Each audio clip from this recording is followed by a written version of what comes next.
We're going to try something different today. I am going to be playing in StarCraft Solo's Create software. I'm going to let you just watch me work. I figured as long as I was going to be designing something, it was a good way to teach. So we're going to start off by going to File, and then we're going to pick Trace Image. I am then going to go to the location on my desktop where I saved this image of a guitar. I'm going to go monochromatic, so it's just kind of making everything one color tone. And I'm going to zoom in and just kind of look at the guitar. And I'm also going to look at these numbers. I am still kind of learning the StarCraft Create software a little bit. And I'm just kind of playing around with numbers and then looking at my preview and trying to determine, do I like it? Does it look kind of grainy still? Does it look smooth? And these are the numbers I ended up going with for my output settings. I clicked OK. Every image is going to be different, so you're going to have to play around with it. You can see there was already an image on the screen. That was the first one I did. Okay, so first things first, let's make sure our proportions are locked and we're going to flip or rotate that image. So I'm going to put these side by side because I want to show you this was the exact same image that I uploaded, but it was all about what those output numbers and settings were at that made the difference in the look of this. So I am going to enlarge this so they're basically the same size. And then I'm going to zoom way in so you can see. The one on the right was the first one I did, and I didn't really play with the numbers too much. And you can see that it was grainy and bumpy, and that's not good. So if the first time you upload a design, it doesn't look right, just try it again, adjust the settings, keep playing with things. Just so you know what my ultimate goal here is with this design, I'm making a guitar shaped card. So I don't really need the neck of this guitar. So I kind of want to just cut off that top part. So I'm going to use the stencil bridge. And when I do a stencil bridge line across there, see how it just broke that top stuff off? Now I'm going to go to my shape tool. The shape tool allows me to edit the nodes. The nodes are those individual little dots. Think of it like if you were writing in cursive, the dots like where your hand is going to go to or where you might stop and pivot and turn. All I have to do is select all of those nodes for that top neck and hit delete, and they're gone. So now I'm left with my guitar base, the main piece. So let's zoom in here. I am going to use my shape tool and I'm going to put in just a rectangle. And I'm going to go over here to the icon that looks like a paint palette. And that lets me click on the color palette so I can make this brown because a guitar is usually brown. Next, I'm going to go over to the position and size button, which is that second one over there. I am going to first unlock the whole thing's proportional so that I can type in that I want this to be 5 inches wide and 7 inches in height. After I have those dimensions set, then I'm going to lock that back up. Now you can see that the guitar is kind of hidden behind that rectangle. So I'm going to go to Object and use Arrange to bring it to the front. So now I can play with my sizing and positioning because I'm going to make a 5x7 card that's kind of a guitar shape. So I don't need the whole guitar. I just kind of need the illusion of or the shape of it. So I am literally just playing around with the sizing and positioning until I'm happy with the look. Before I do anything else with this design, I'm going to select everything and right click and go copy, and then right click again and say paste in place. This created a second copy of both the rectangle and the guitar. And I'm going to turn off those layers before I do this next step. I'm going to go to path and use back minus front. And that gives me this. Now I don't need some of those corner pieces, so I'm going to use the shape tool. This tool is used to edit the nodes, and the nodes are those little blue dots on the design. Basically, nodes are kind of the guides or the points when you're drawing your line that you're going from this point to this point. So you can see when I'm using that shape tool, it turns on those nodes and then I can select them and delete them.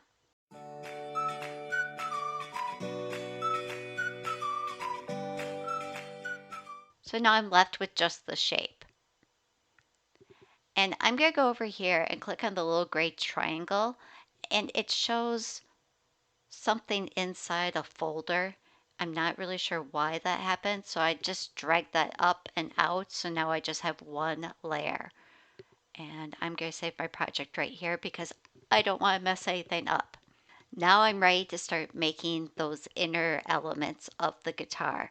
So I'm going to go over to the layers panel. I'm going to turn off this brown layer and turn on those other two layers that I made when I did the copy and paste in place. So now I can select those, and then I'm going to go up to the top to path, and I'm going to choose intersection. This is going to leave basically the opposite of what we just had. These are the pieces I'm now going to use to make those inner elements of the guitar. And then I'm going to go over to that little paint palette again and go on my color and change this to black. So now these represent the black pieces that I need. And there's one little stray corner, so I just use my shape tool again to turn on the nodes so I could pick it. I do love how that black shape is on the side, but let's zoom in and take a look at things a little closer. Some of these inner pieces are not perfectly crisp like I would want them. So I'm just going to click on the rectangle shape button and draw a rectangle right over the top. I'm using that black piece kind of as a guide. I'm going to go back and grab another shape, and this time I'm going to draw a circle. I'm basically redrawing the shape by combining two other shapes. And now I can click on this one to kind of edit it and tweak it, but I'm leaving that black outline piece on so I kind of have something to guide me. That way I know I'm doing it pretty similar. Now for this shape, I basically need to cut off the top half of that oval. So I'm going to use that stencil bridge that we used before to just slice that right in half. And then I was able to use my shape tool to remove the nodes for the top half. Now turn the rectangle back on, select both pieces, and go up to the path button and choose union. Union is going to join those two pieces together. So let's take a look at the layers panel. And I want to show you how you can just select on a layer and drag it to the top. It's the same thing as going arrange and bring to front, but this is a nice quick shortcut. So now I can see that there are these weird little pieces that were cut out, and they represent the holes or circles in this brown piece that I made, and then where the strings would be going. I'm going to make the strings of something else. So I really just need those circles cut through this brown piece. So I inserted a circle shape, and then I went over to my sizing and unlocked it because it wasn't a proportional perfect circle. So that I could type in the measurements to make it perfectly proportional. Then I locked those measurements. Then I changed the color to green because I wanted this to stand out because I'm going to be slicing these circles out of that brown piece. And I figured green was a good, bright, obnoxious color that I could just say, yep, That will stand out so I don't get mixed up with a piece that I actually want to keep.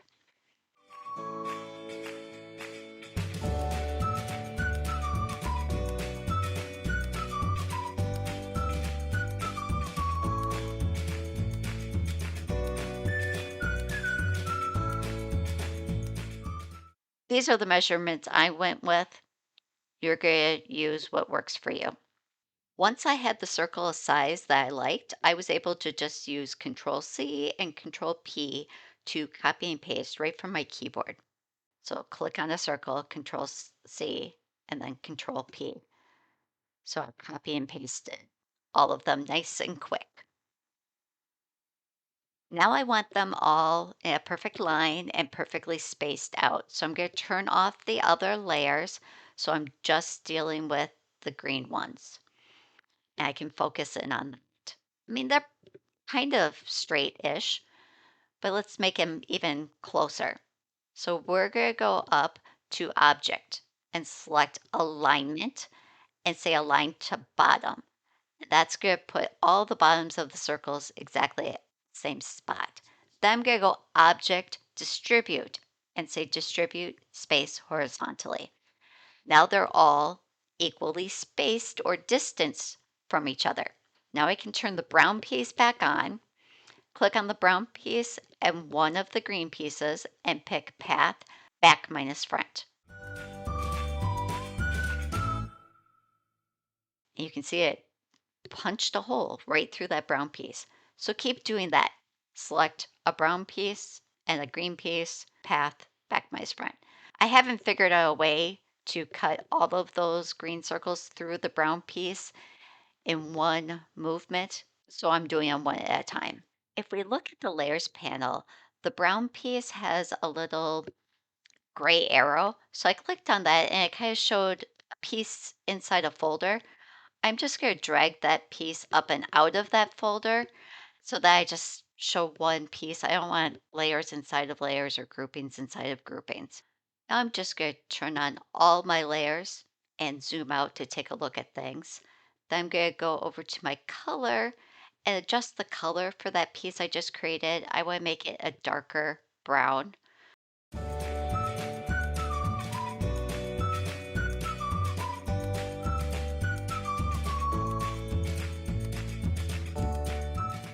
Now let's take a look at that circle piece of the guitar. I'm going to add a circle shape and draw in a circle because I'm not in love with how that circle turned out just from tracing the image. So just like we did with the piece below, I'm going to redraw this section and use shapes to do that. But I'm leaving that black layer on as a guide so that I know I'm making things approximately a similar size shape as the original design. I'm just going to have crisper lines.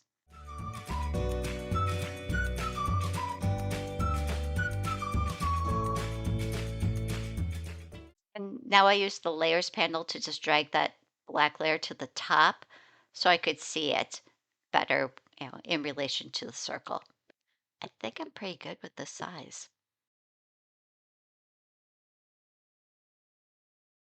So now I'm going to go to the effects and pick shadow layer contour cut.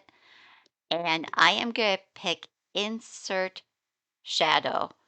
And this is the measurement I did for it. So the shadows actually go to the inside of the circle instead of going to the outside. So then when I later do a path back my front, it's going to cut a ring. Now I'm using the effects shadow layer to do that smaller circle. So that's going to be, again, an inset.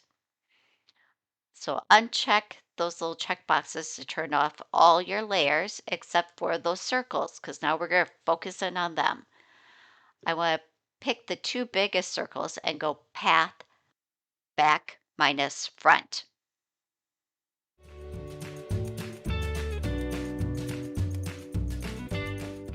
That is going to leave this ring. So that center circle is going to be black. So let's go make the color black.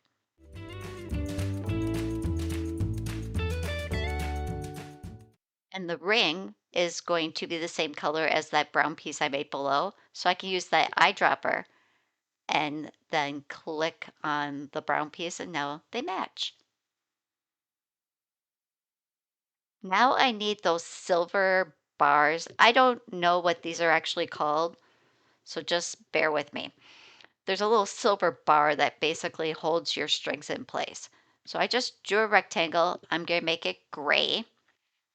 I'm going to probably cut it out of a silver material, but gray works just fine for this. I just eyeballed the size of it.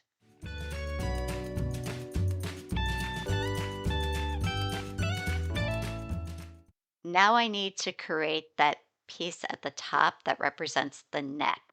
So what I'm doing is drawing a rectangle. I want to make mine a little bit wider than what the original was. And then I'm going to turn off my layers. Before I do anything else, I'm going to grab that brown piece and the gray bar and go object group so that I can just keep them all together. So now let's take a look at just this top neck piece. And I want to cut this curve out of the rectangle. So I'm going to do a copy and paste in place because that way if I mess something up on this, I have like a backup for the original. So I'm going to use the green one as my cutting piece. So I'm going to turn off the brown ring, select the green and that neck piece and go back. I'm sorry, go path back minus front. And you see how it cut that curvature? So now I can use my shape tool to turn on the nodes and click on one of the nodes in the bottom half and just delete the whole thing. Then I'm going to drag that layer out of that little folder. Now I just have that one piece. So now when I turn that back on, see how that curves right perfectly into that circle or ring? Use the eyedropper to match the color, and now all my browns are going to match. So let's turn on our layers again so we can take a look at things and make sure we've got everything we need for this guitar. I'm dragging the black to the top, and this reminds me, I forgot to put in those fret bars. So let's grab a rectangle and just make a little skinny rectangle in here. We will go and make the color for this one gray also.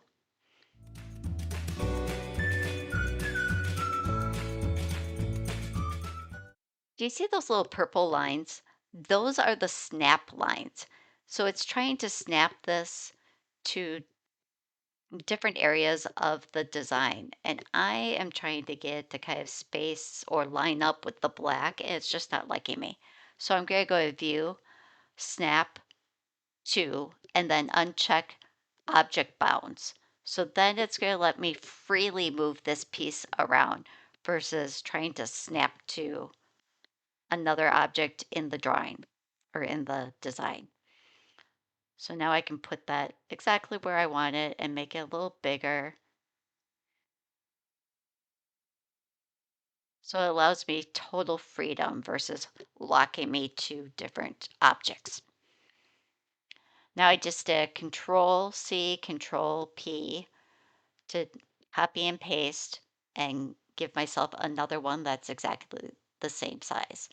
We'll do that one more time so that we have three of these little bars that are for the frets on the neck of the guitar. But now I want to make sure those are all spaced out evenly and lined up.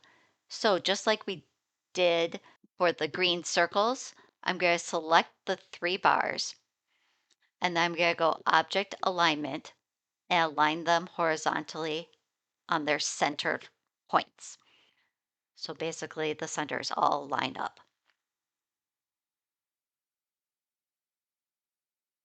And I can go Object Distribute and distribute the space evenly vertically. So now they will all be the same distance apart.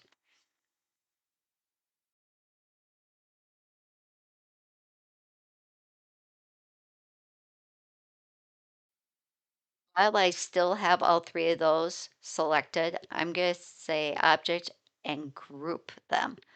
That way, they're all held together in a nice grouping. And I know that if I click on one, I'll be selecting all of them to move them together versus accidentally clicking on just one and moving it off. So the last thing I want to do is play around with this black curvy piece. I don't want to have just a thin little curvy piece. I want to make it like the full shape of the card. And then I'll just put the brown piece right on top. So I'm going to right click and go copy, and then right click and say paste in place. Now I am going to select that duplicated brown piece and the black piece and say path union. So I joined it into one big piece. Now if I slide the brown up to the top, you can see that when I cut this, I will cut out the black piece and then the brown piece, and I'll be able to just glue them right on top of each other. Now I'm just going to turn on all the layers so I can see everything. Select the entire design, and then I'm going to go up to the top and say Object Group. This will keep everything grouped together nicely. See how that moves all together in one nice big group? I'm going to save because I don't want to mess anything up. And then we are going to click on the export button, which looks like this. This is going to allow me to export this entire design as an SVG file. I'm going to go and save it off on my computer. But now this will be a true SVG file, and I can email that to somebody or put it on my website so you can download it. And that's it. We're done. Next thing is to make this into an actual card. So stay tuned because that will be another video. Before you go, make sure to like, subscribe, and comment below. I love to hear from you.